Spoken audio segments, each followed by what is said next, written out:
Prions au nom de Jésus. Père Saint, nous voulons te rendre grâce ce soir. C'est pour nous un grand privilège d'être dans ta présence. Nous te recommandons ta parole. Utilise-la pour nous amener plus loin.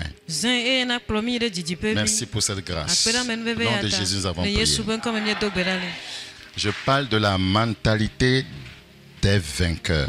Mentalité des vainqueurs. Toute personne sur la terre qui n'a pas de problème est inutile. Vous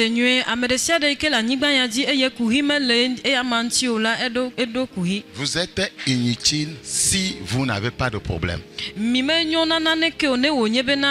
Parce que ce sont les problèmes qui nous amènent à grandir.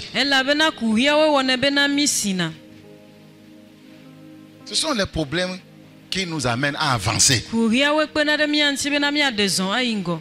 Sans défi, pas d'évolution, pas d'avancement. C'est quand les gens relèvent les défis qui deviennent, voyez, forts, qui deviennent grands. Quiconque veut avoir une vie paisible ne va plus avancer.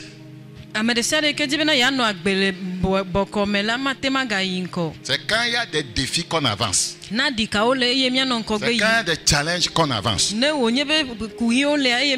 Les ennemis nous aident à devenir grands et à être appelés vainqueurs. Amen.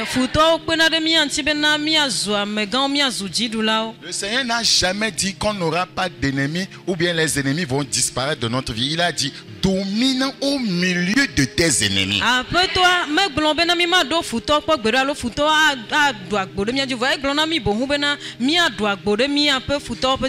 Praise the living God.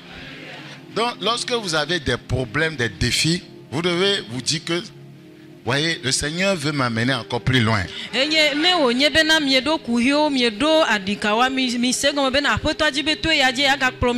Prenons un manguier, voyez, qui ne porte pas de fruits. Ce manguier-là, personne ne s'intéressera à lui. Il deviendra inutile sur la terre. Quand le manguier porte des fruits et qui produisent des fruits mûrs, ce manguier fera l'objet, voyez, du lancement des cailloux des enfants. C'est celui qui porte des fruits qui reçoit des coups. Si aucun coup ne vient dans ta vie, c'est que tu es stérile. Nous devons travailler notre mentalité. Le mangue qui produit des mangues mûres, ces mangues feront l'objet du lancement des cailloux et des bâtons des petits gamins dans le quartier parce qu'ils veulent cueillir ça. Et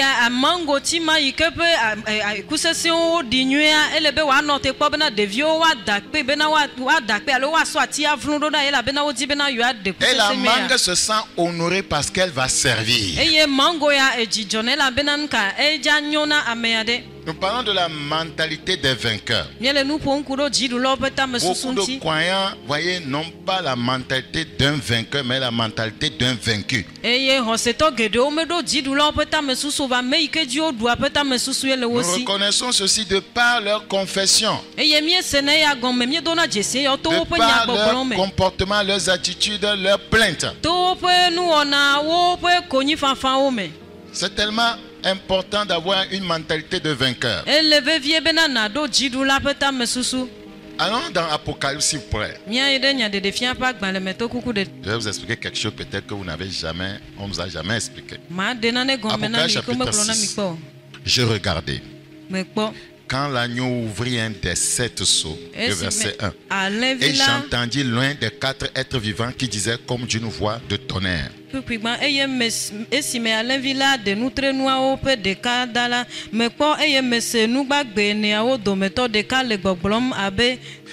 Certains événements vont se produire au cours de la grande tribulation. Je voudrais vous expliquer quelque chose ici avant de continuer avec la mentalité des vainqueurs. Puisqu'on parle d'un vainqueur ici. Le verset dit, je regardais et voici parut un cheval blanc. Celui qui le montait avait un arc. Une couronne lui fut donnée. Et il partit en vainqueur. Et pour vaincre, il avait cette mentalité. Il est parti en vainqueur. Et pour vaincre. Je vais lire le reste en français pour gagner le temps. Quand il ouvrit le second seau, j'entendis le second être vivant qui disait viens. Et il sortit un autre cheval roux. Celui qui le montait reçut le pouvoir d'enlever la paix de la terre, afin que les hommes s'égorgeassent les uns les autres, et une grande épée lui fut donnée. Quand il ouvrit le troisième seau, j'entendis le troisième être vivant qui disait viens. Je regardai, et voici parut un cheval noir. Celui qui le montait tenait une balance dans sa main. Et j'entendis au milieu des quatre êtres vivants une voix qui disait une mesure de blé pour un denier et 3 mesures d'orge pour un denier, mais ne fais point de mal à l'huile et au vin. Quand il ouvrit le quatrième seau, j'entendis la voix du quatrième être vivant qui disait viens. Je regardai, voici parut un cheval d'une couleur pâle. Celui qui le montait se nommait la mort, et le séjour des morts l'accompagnait. Le pouvoir leur fut donné sur le quart de la terre pour faire périr les hommes par l'épée, par la famine, par la mortalité et par les bêtes sauvages de la terre. Dans ce passage, Apocalypse 6, 1 à 8, nous avons 4 chevaliers. Les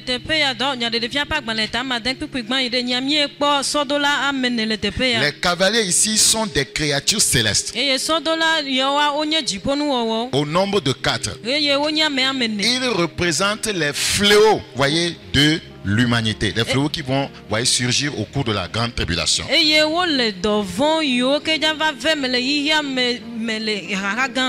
ils montaient, voyez, des chevaux. Et voyez, chaque cheval avait une couleur spécifique.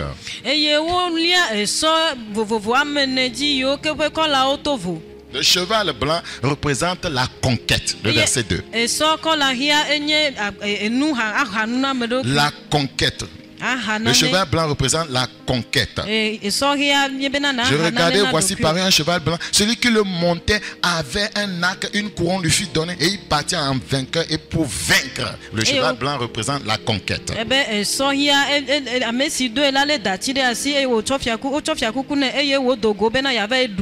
Donc, voyez, au cours de la grande tribulation, voyez, il y aura la conquête. L'ennemi va vouloir conquérir les gens. C'est pourquoi on demandera aux gens de prendre le 666.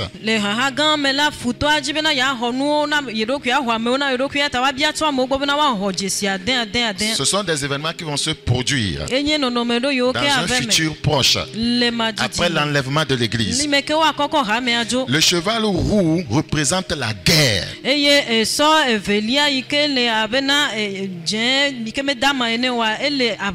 Donc il y aura des guerres en cette période-là. Le verset 3, quand il ouvre le second seau, j'entendis le second être vivant qui disait viens. Et il sortit un autre cheval roux, celui qui, dans d'autres versions rouge, roux, celui qui le montait reçut le pouvoir d'enlever la paix de la terre, afin que les hommes s'égorgeassent, la guerre, les uns les autres, et une grande épée lui fut donnée. Ça veut dire que c'est ce qui va se produire dans la grande tribulation.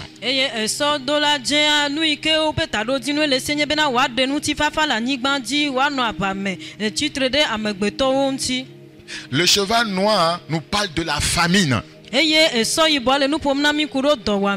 il ouvrit le verset 5, il ouvrit le troisième seau, j'ai entendu le troisième être vivant qui disait viens. Je regardais, voici par un cheval noir. Celui qui le montait tenait une balance dans sa main. Ceci représente la famine. Et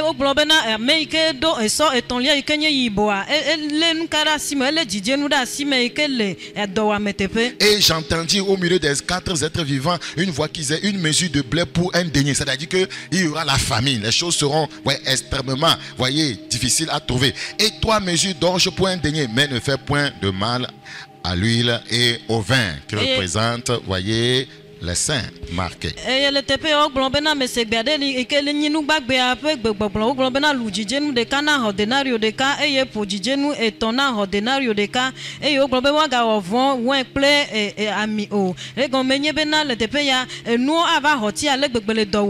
Le 4e chevalier montait un cheval pâle. Donc ces 4 cavaliers représentent des fléaux qui vont surgir, voyez, au cours de la grande tribulation. Quand il ouvrit le quatrième seau, j'entendis la voix du quatrième être vivant qui disait: viens. Je regardais, voici paru un cheval d'une couleur pâle. Celui qui le montait se nommait la mort. Donc il y aura beaucoup de morts au cours de la grande tribulation.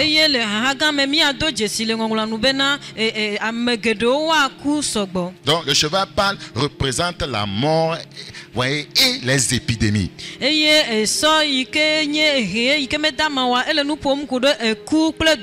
Celui qui le montait se nommait la mort, et le séjour des morts l'accompagnait. Le pouvoir leur fut donné sur le quart de la terre pour faire périr les hommes par l'épée, par la famine, par la mortalité, par les bêtes sauvages de la terre. Est-ce que tu seras là en cette période? Donc nous devons faire tout, voyez, pour partir à l'enlèvement. Donc tous ces événements, voyez, vont se produire au cours de la grande tribulation. Voyez, ne faites pas la confusion entre Apocalypse 6 qui parle de celui qui monte le cheval blanc et Apocalypse 19 qui parle de Jésus qui monte le cheval blanc. Au cours de la grande tribulation, Jésus ne sera pas là.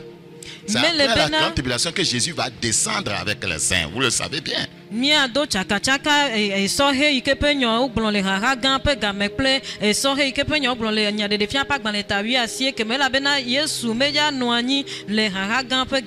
Voyez, vous savez, puisqu'on a dit c'est un cheval blanc, celui qui le montait, voyez, il est parti en vainqueur. Tout le monde dit que ça doit être Jésus. Vous oubliez que Satan fait tout pour imiter le Seigneur.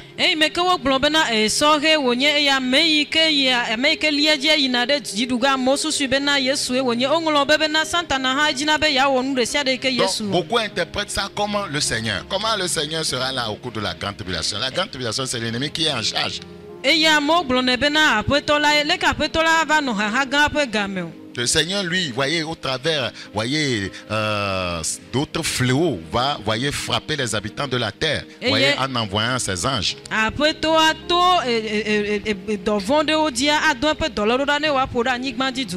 Nous sommes dans Apocalypse chapitre 19 maintenant, Apocalypse chapitre 19. Apocalypse chapitre 19, le verset 11. Apocalypse 19, verset 11. Puis je vis le ciel ouvert. Maintenant, vous voyez, celui qui monte ce cheval, le ciel ouvert, ça veut dire qu'il vient d'en haut. Quand vous lisez Apocalypse chapitre 6, on n'a pas dit que ce cheval blanc là venait d'en haut.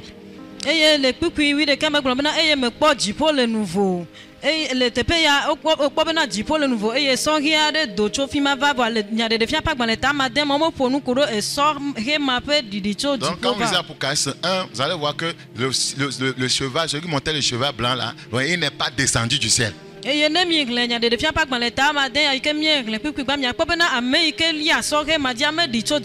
ici, il descend du ciel. Puis je vis le ciel ouvert et voici paru un cheval blanc.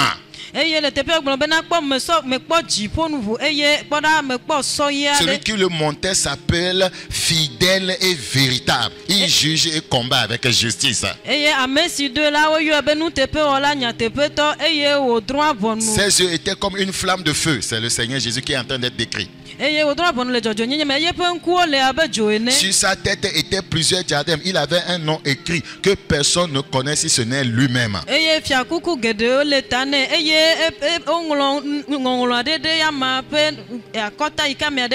il était revêtu d'un vêtement teint de sang. Son nom est la parole de Dieu. Donc ici, c'est clair. Celui qui monte ce cheval blanc, c'est notre Seigneur Jésus-Christ. Il reviendra avec les saints. Amen.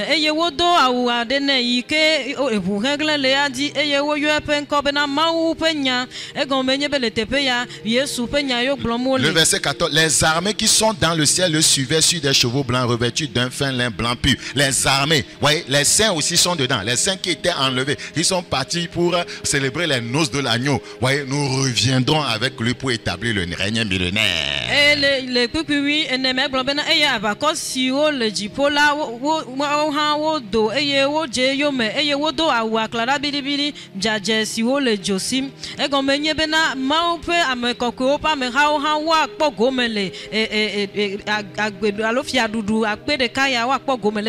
Parce que, voyez, parlant d'un fin lin blanc pur éclatant, voyez, cela fait toujours allusion à l'épouse.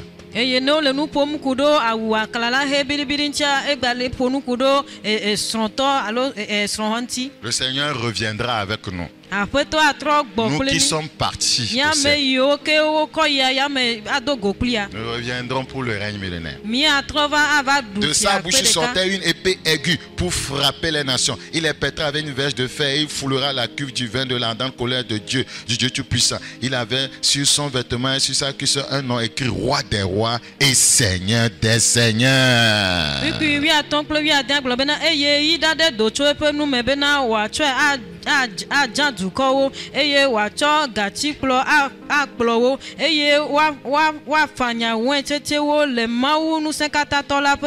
Donc vous voyez, le chapitre 19, le Seigneur revient avec les saints pour le règne millénaire. En même temps, au chapitre 20, le verset 1, vous allez voir que Satan lui sera lié pour 1000 ans. Donc il revient avec nous pour le règne millénaire.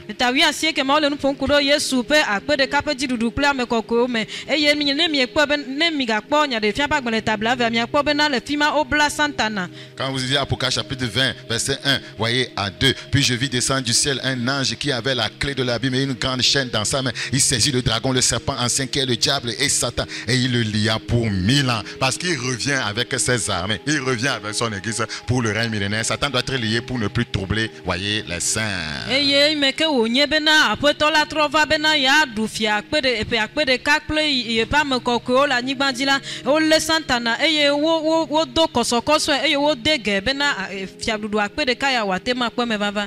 Si nous voulons échapper aux désastres qui vont, voyez, surgir sur la terre, après l'enlèvement, nous devons nous apprêter à chaque moment. La trompette peut sonner à chaque moment. Vous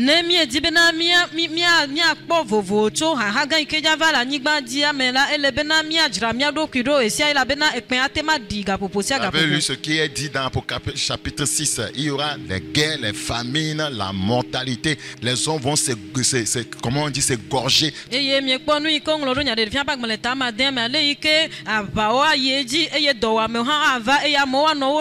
Seigneur ne veut pas que l'église puisse subir cela. Et pour échapper, voyez, à la grande tribulation, pour partir en enlèvement, il vous faut nécessairement maintenant même avoir la mentalité d'un vainqueur. Voyez,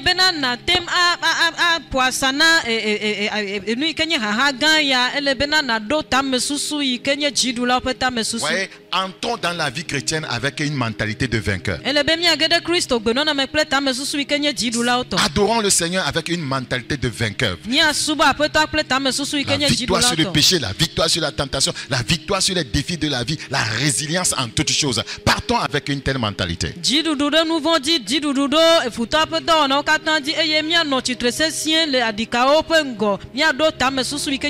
Cette mentalité d'un vainqueur est très importante, voyez, pour pouvoir entrer au ciel ou bien, voyez, entrer à Cana. Nombre chapitre 13, le verset 30. Nombre chapitre 13. Nombre chapitre 13. Le croyant ne doit pas du tout faiblir. C'est très dangereux. Ce n'est pour rien que les Écritures disent que le faible disent qu'il est fort. La Bible nous demande de nous fortifier avec sa force toute puissante. C'est tellement important. Nous sommes dans Nombre chapitre 13, le verset 36 plaît. Caleb fit taire le peuple qui murmurait contre Moïse. Il dit, montons, emparons-nous du pays, nous y serons vainqueurs. Pour entrer à Cana, il faut avoir la mentalité d'un vainqueur. Pour entrer au ciel, il faut avoir la mentalité d'un vainqueur. Pour posséder ses possessions, il faut avoir la mentalité d'un vainqueur. Pour réaliser des choses, ouais, réussir sa vie, il faut avoir la mentalité d'un vainqueur. Pour prendre ton canard, ton miel et ton lait, voyez, ton succès, voyez, ton évolution, ouais, il faut avoir la mentalité mentalité d'un vainqueur.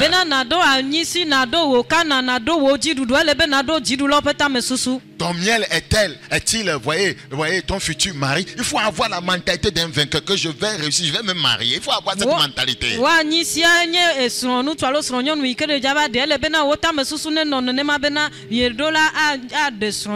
Relisons encore, voyez, nombre 13-30. Caleb fit taire le peuple. Caleb fit taire le peuple. Un vainqueur ne consomme pas les paroles de découragement. Ce que les gens racontaient allait le décourager. Or, Caleb avait une mentalité d'un vainqueur. La Bible dit qu'il était animé d'un autre esprit. Donc, il était animé de l'esprit d'un vainqueur. C'est de ça qu'il s'agit. L'esprit d'un vainqueur. Je vais vaincre les anakim. Je vais vaincre les défis, les challenges. Voyez, je vais vaincre ces géants-là. Et je vais posséder Cana que Dieu m'a promis.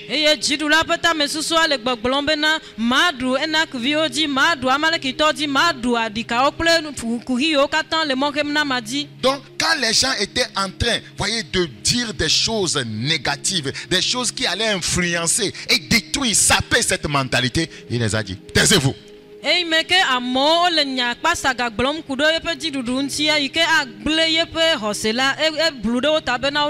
Regardez le verset 28. Mais le peuple qui habite ce pays est puissant. Donc on veut détruire sa mentalité de vainqueur pour dire qu'il ne pourra pas. Les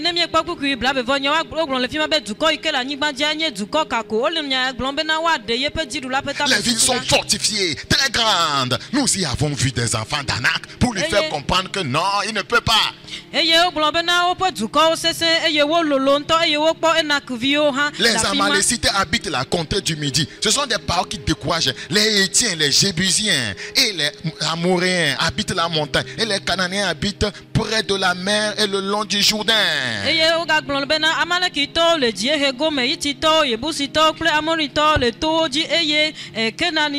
Caleb a vu qu'ils sont en train de saper, de détruire sa mentalité de vainqueur. Leurs paroles étaient comme des épées nues qui étaient en train de pénétrer Caleb. Caleb a dit, si je reste ici à entendre ce peuple continuer à raconter ces paroles de découragement, je suis foutu. Il dit, taisez-vous, il fit taire le peuple.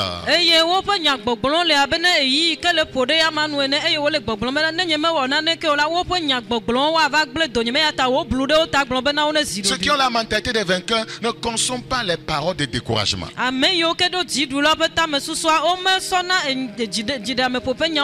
Très important. 2 Corinthiens chapitre 4, le verset 1. 2 Corinthiens chapitre 4, le verset 1. C'est pourquoi, ayant ce ministère selon la miséricorde qui nous a été faite, nous ne perdons pas courage.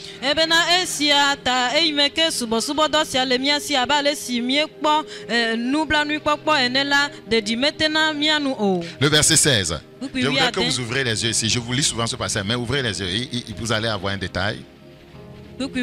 C'est pourquoi nous ne perdons pas courage. Et l'homme, même que notre homme extérieur s'est détruit. Homme extérieur. Tu changes de visage, tu changes de mine, tu es frustré, ouais, tu deviens faible parce qu'il y a une situation. C'est ton homme extérieur, ça. Il dit, notre homme intérieur se renouvelle de jour en jour. C'est l'homme intérieur qui vient, qui manifeste la résilience par rapport aux défis extérieurs. C'est pourquoi il faut travailler à fortifier son homme intérieur.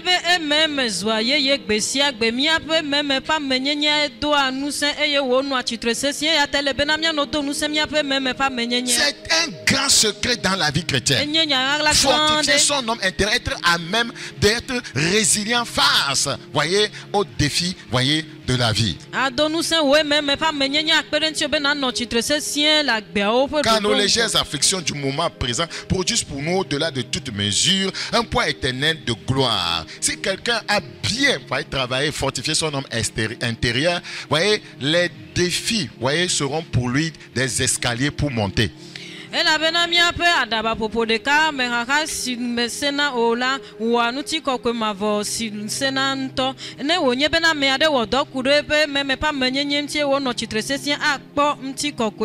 Car nos légères afflictions du moment présent, c'est le moment présent, ça ne sera pas continuel.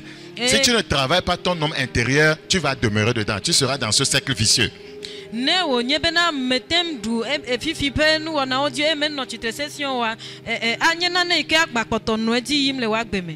Praise the living God. Produise pour nous au-delà de toute mesure, un poids éternel de gloire. Parce que nous regardons non point aux choses visibles. Vous regardez trop aux choses visibles. Regardez à l'invisible, il s'agit de Dieu. Pourquoi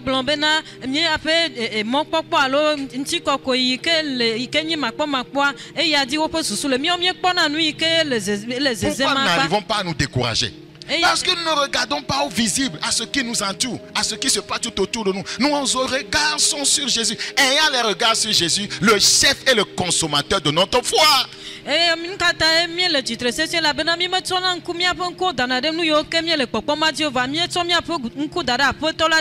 vous regardez à ce qui vous entoure, à ce qui est externe, vous serez frustré, vous serez abattu, vous allez tomber bas.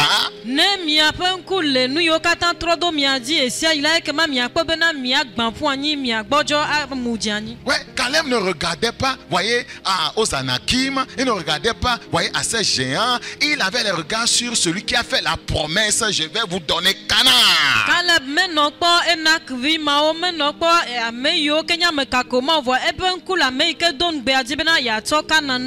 Ouais, c'est la mentalité des vainqueurs. Dans Romains chapitre 8, le verset 35. Romains chapitre 8, le verset 35. Qui nous séparera de l'amour de Christ? Il s'agit de l'amour de Christ. Qui nous séparera de l'amour de Christ? Serait-ce la tribulation, ou l'angoisse, ou la persécution, ou la faim, ou la nudité, ou le péril, ou l'épée?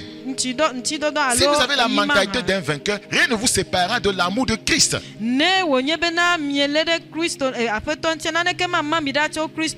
Selon qu'il est écrit, c'est à cause de toi qu'on nous met à mort tout le jour, qu'on nous regarde comme des brebis destinées à la boucherie. Mais dans toutes ces choses, nous sommes plus que vainqueurs par celui qui nous a aimés.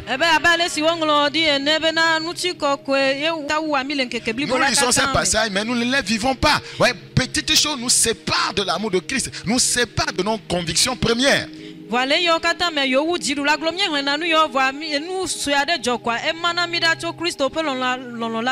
Je prie le Seigneur, voyez, de nous rétablir, voyez, dans sa bonté. Praise the living God. Car j'ai l'assurance que ni la mort, ni la vie, ni les anges, ni les dominations, ni les choses présentes, ni les choses à venir, ni les puissants, ni la hauteur, ni la profondeur, ni aucune autre créature, ni aucune autre créature, ni aucune autre créature, ni aucune autre créature, ni aucune autre créature ne pourra nous séparer de l'amour de Dieu manifesté en Jésus-Christ notre Seigneur.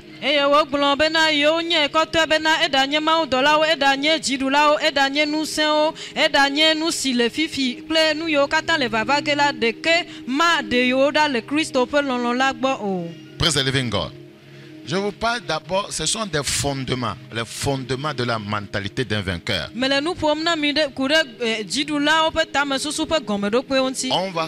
On va voir l'élévation après. Ces fondements sont très importants. Il faut avoir un autre esprit dans votre génération. Regardez tous ceux dont Caleb et Josué avaient une autre mentalité carrément. Et ils n'avaient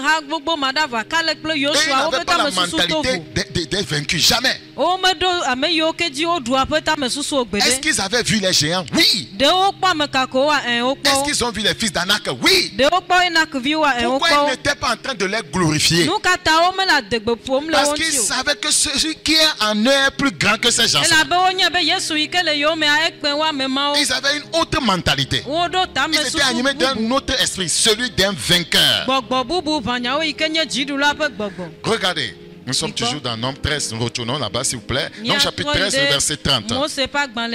Frère, s'il vous plaît, permettez à Dieu de vous changer. Regardez, Caleb fit taire le peuple.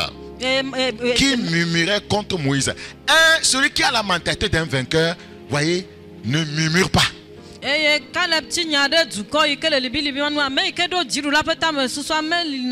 Tous ceux qui ont murmuré dans le désert sont morts. Ils n'ont pas atteint Canaan. Ils n'ont pas possédé leur possession. Les murmures.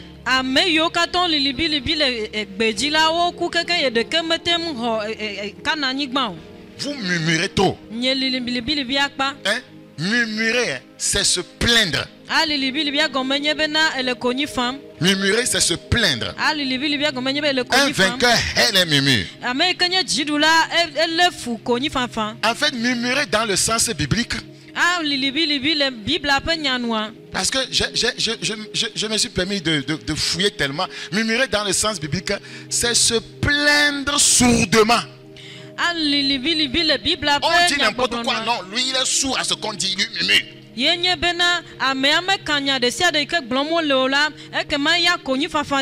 C'est se plaindre sourdement. Il fait la sourde oreille, continue à murmurer. C'est ce que lui veut. C'est pourquoi ils sont morts dans le désert. Tout ce que Moïse disait, tout ce que Moïse enseignait, ils murmuraient sourdement. Ils ont fait la sourde oreille. C'est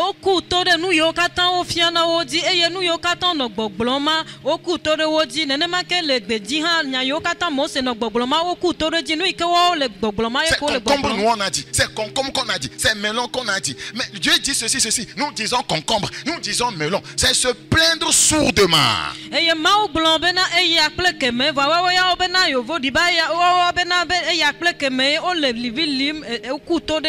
Ouais. Quelqu'un qui a la mentalité d'un vainqueur, il ne murmure pas. Il n'est pas dans les plaintes. Il faut remplacer les plaintes par la foi. Le langage de la foi.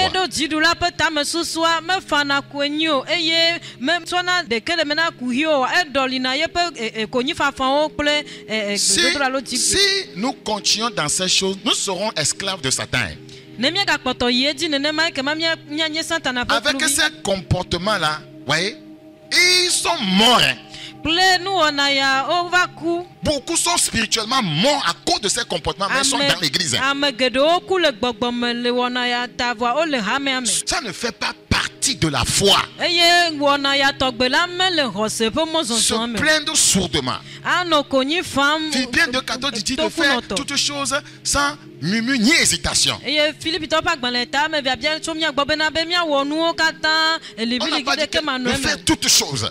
Dieu est les murmures. C'est parce que on n'avait pas compris vraiment le sens. C'est se plaindre sourdement. C'est tout le problème des croyants aujourd'hui.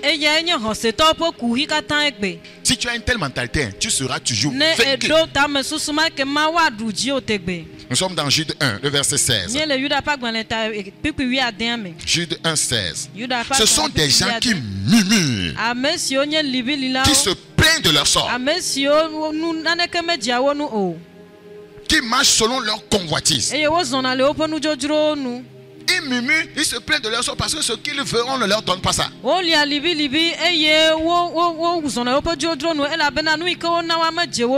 veulent les melons.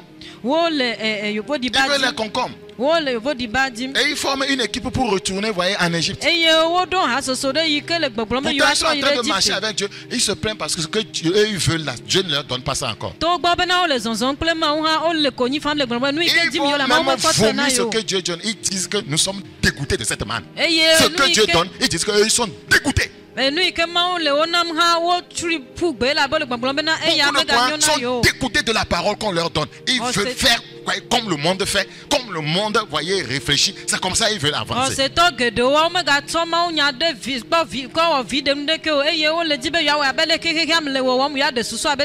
On n'aime pas quand je parle de l'alignement. Vous ferez ce que l'Éternel a ordonné. Vous ferez ce que l'Éternel a ordonné. Et la gloire de l'Éternel vous apparaîtra. Pas ce que vous voulez. Le croyant mort à ses propres désirs. Il est mort à lui-même, mort à sa propre volonté. Il prit sa volonté sous la volonté de Dieu. C'est comme ça qu'il devient un vainqueur. Ne laissons pas le monde nous séduire. Ne laissons pas nos désirs, nos ambitions personnelles nous entraîner loin de la volonté de Dieu. Ce sont des gens qui murmurent. Et des gens qui n'ouvrent pas la bouche pour murmurer dans leur cœur. Ce sont des gens qui murmurent, qui se plaignent de leur sort. On ne reconnaît jamais ce que Dieu fait. On est là à se plaindre, insatiable. Il faut s'arrêter pour voir le peu que Dieu fait, le glorifier, l'adorer.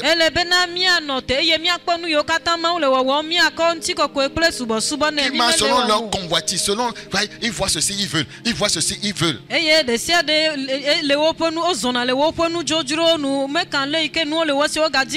marchent selon leur convoitise, qui ont à la bouche des paroles hautaines, qui admirent les personnes par motif d'intérêt. Vous voyez?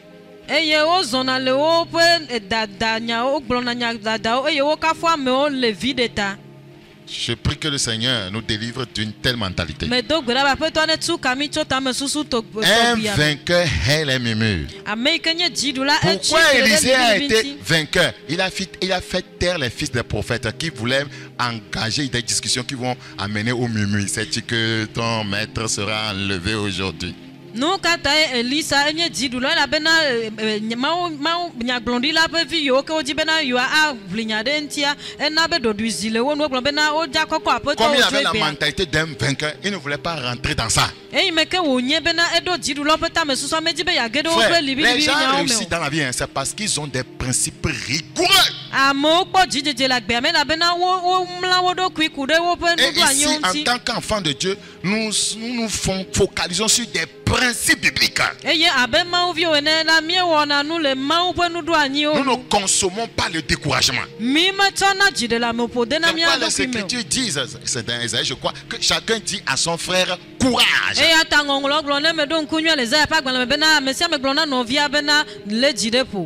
Très important. Nous sommes toujours dans Nombre. Nombre 13-30. Caleb fit taire le peuple qui murmurait contre Moïse. Pourquoi le Seigneur a aidé ce monsieur à vaincre? Il n'a jamais accepté que quelqu'un parle contre le leader.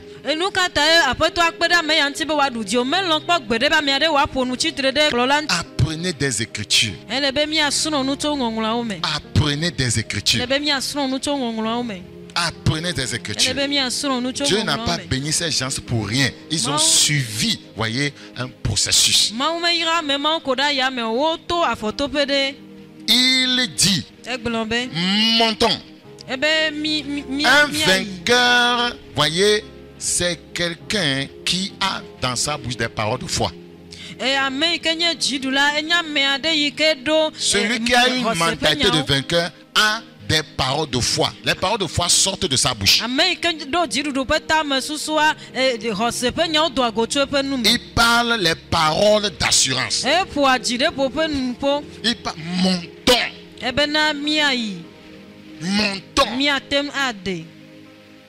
Si un pasteur est entouré de collaborateurs qui ont la mentalité d'un vainqueur, le ministère va réaliser de grandes choses. Proverbe chapitre 28. Proverbe chapitre 28, le verset 1. Le méchant prend la fuite sans qu'on le poursuive. Le juste a de l'assurance comme un jeune lion. C'est ça la mentalité d'un vainqueur. L'assurance, parler avec assurance. Montons.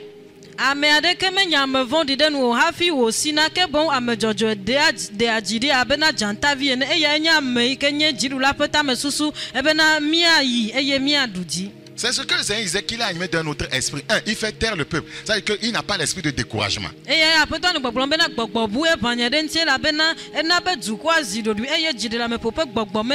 ne voulait pas des murmures. Il avait la mentalité de Dieu. Dieu n'aime pas les murmures. Malgré les défis et les challenges, il dit montons. Il avait la mentalité de Dieu, la foi. Un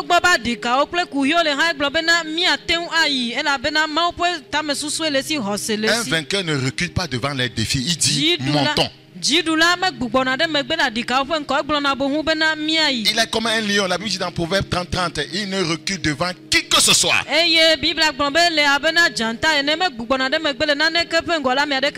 Très important. Nous sommes toujours Dans Nombre. Retournons dans Nombre encore. Nombre chapitre 13, 30. Nombre 13, le verset 30.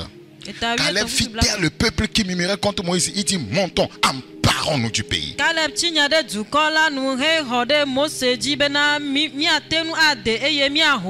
Un vainqueur déploie de la puissance et de la force.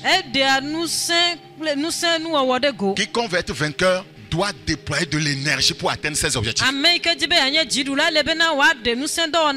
Tu es toujours là, moi je suis fatigué, tu dors, tu ne seras pas vainqueur. Tu dois libérer de l'énergie, tu dois libérer de la force, tu dois travailler efficacement.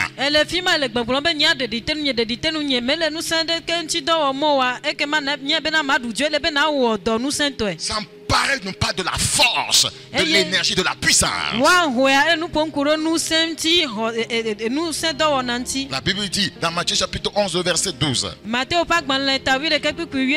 le temps de Jean-Baptiste, le royaume des cieux est forcé. Ce sont les violents qui s'en emparent.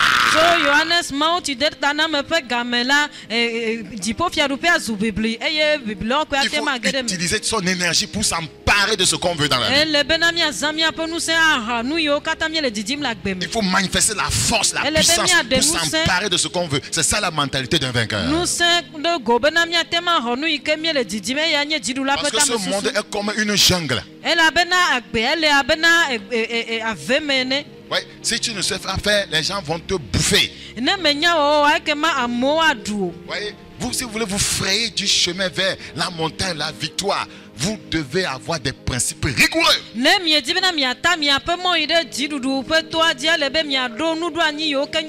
C'est comme une jungle, personne ne laisse son frère avancer. Vous avez l'exemple quand vous êtes en circulation. Personne ne veut céder le passage. Il y a des gens qui forcent pour entrer. C'est ce que le monde est maintenant. Les démons ne vous laisseront pas aller sur la montagne. Devenir un vainqueur. Vous devez libérer la puissance.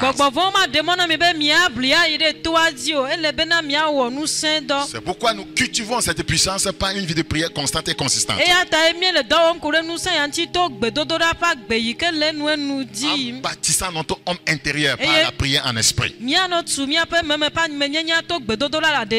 Parce que Satan lui-même n'utilise que le langage de la violence. Vous ne pouvez pas l'amener à vous céder le passage sans la violence.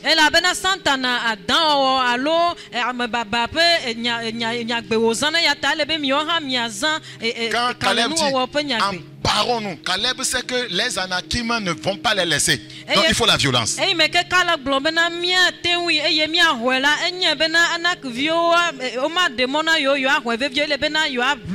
Regardez dans Psaume 83. Psaume 83. Psaume 83, le verset 13. Quand ils disent emparons-nous des demeures de Dieu. Vous voyez comment Satan aussi a sa mentalité. Nous sommes en guerre.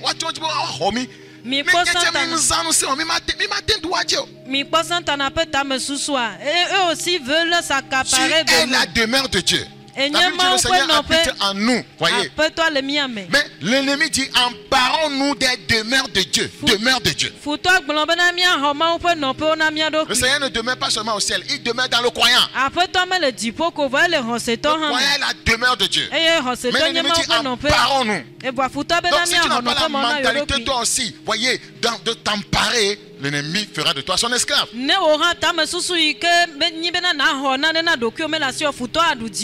Si tu as la mentalité de découragement, une mentalité de plainte, de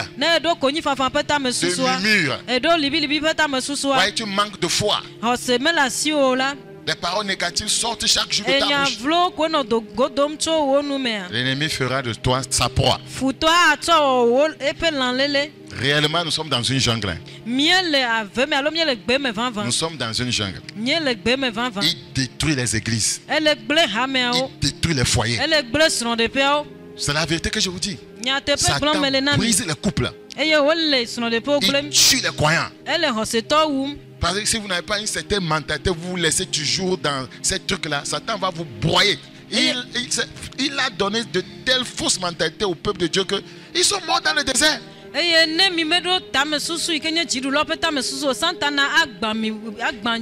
devez savoir que Dieu est puissant. Rien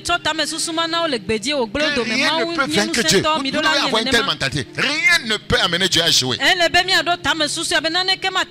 Quand Dieu n'échoue pas, je ne choue pas. C'est inutile d'avoir une mentalité d'un vaincu. Puisque le Seigneur me dit que je suis plus que vainqueur. Je dois croire en ces paroles du Seigneur. Il me dit que celui qui est en moi est plus grand que celui qui est dans le monde. Je dois croire en ça. Je prie que l'ennemi ne s'empare pas de toi. Qu'il ne s'empare pas de ton foyer. Si vous ne résistez pas, il va le faire. Chaque jour, les foyers tombent. Les églises ferment. Parce que les gens ont la mentalité de découragement. On ne peut pas continuer à avoir une mentalité de découragement. On ne peut pas évoluer. Nombre chapitre 13. Caleb fit taire le peuple qui murmurait contre Moïse. Que Dieu nous donne des gens comme ça. Il dit montons. Montons. Parole de foi. Parlons-nous du pays. Parlons-nous de la promesse. Parlons-nous de nos possessions. Parlons-nous de ce contrat. Parlons-nous de ce chantier. Parlons-nous de ce commerce. La mentalité d'un vainqueur. Parce que si vous ne vous en emparez pas, l'ennemi va s'en emparer. Nous y serons vainqueurs. Cette dernière assertion, voyez, est en train de nous donner une grande révélation que Caleb venait juste d'enseigner la mentalité d'un vainqueur. Donc,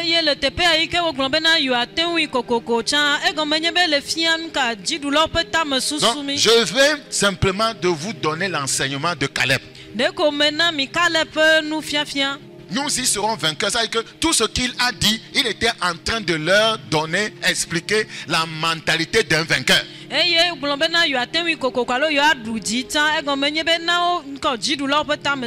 Donc, Caleb, en faisant taire le peuple, en refusant le découragement, Caleb en refusant les murmures, Caleb en disant montons, en disant emparons-nous, il était en train de dire, ce sont là les clés d'une mentalité de vainqueur. C'est l'esprit qui doit nous animer. C'est pourquoi le Seigneur dira, Caleb fut animé d'un autre esprit.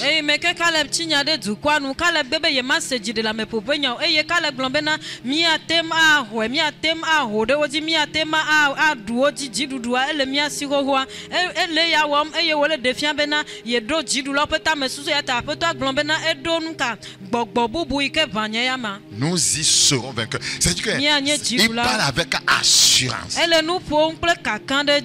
Il est sûr de ce qu'il dit. C'est-à-dire que si nous faisons comme je dis ces points-là, si nous faisons exactement comme ça, c'est que nous serons vainqueurs.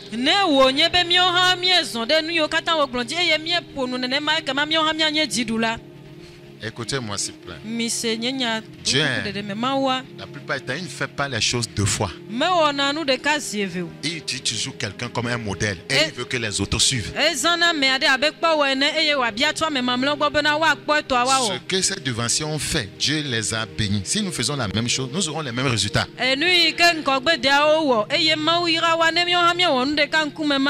nous voulons chercher ailleurs pour arriver, nous allons perdre le temps. Parce que Dieu a déjà laissé quoi? Le modèle. Il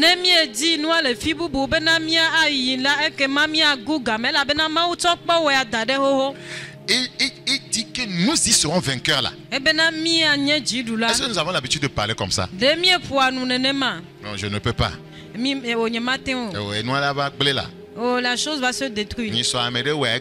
La fois passée, quelqu'un l'a... Toi, tu prends comme exemple les gens qui ont échoué. Quelqu'un l'a expérimenté, ça n'a pas abouti. Tu ne peux pas donner un exemple qu'on peut réussir que c'est lui qui n'a pas utilisé le meilleur procédé.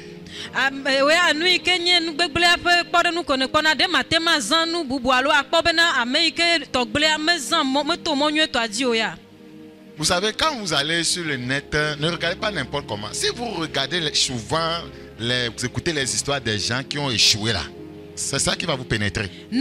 réseaux sociaux, il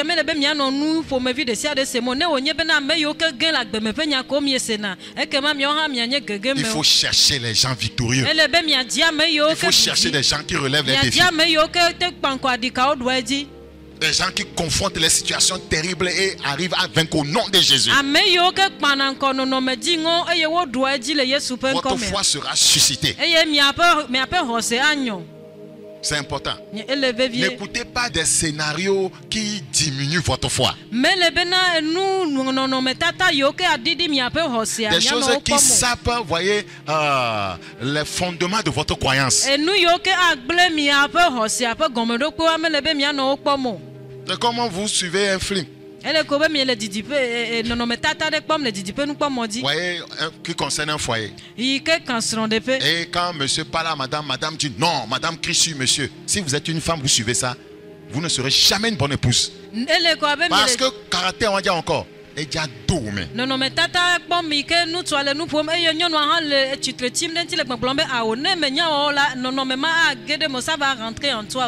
Bible enseigne la soumission. Tu vas chercher peut-être des films chrétiens qui parlent de la soumission. Malgré les défis, les difficultés, malgré la manière dont même le monsieur est mauvais là. La femme respecte la parole, elle est soumise. Tu seras très grande et puissante. Bible nous pom kude bobonyenyenti ene onyebe jibe yakpo nonometata de kurentia lebe na di nonometata de yoke to bobo nu soa e do adanu soa me fa oha elebe na nyonu ike azen le nonometata me anya me de ike bobodo kuiva sere nu. Nous y serons vainqueurs. C'est ce que Caleb a dit. Si quelqu'un dit à cette montagne au-delà et jette-toi dans la mer, cela se fera. Il parlait avec assurance. Ce que la Bible dit dans Marc 11, 23. Quand vous lisez 1 Samuel 17, 46. Vous paraphrasez, vous allez voir que David a dit qu'aujourd'hui, je t'abattrai. Le vainqueur parle avec assurance. Nous y serons vainqueurs. Je t'abattrai. Changeons nos conjugaisons. Que le Seigneur nous aide à comprendre ces choses.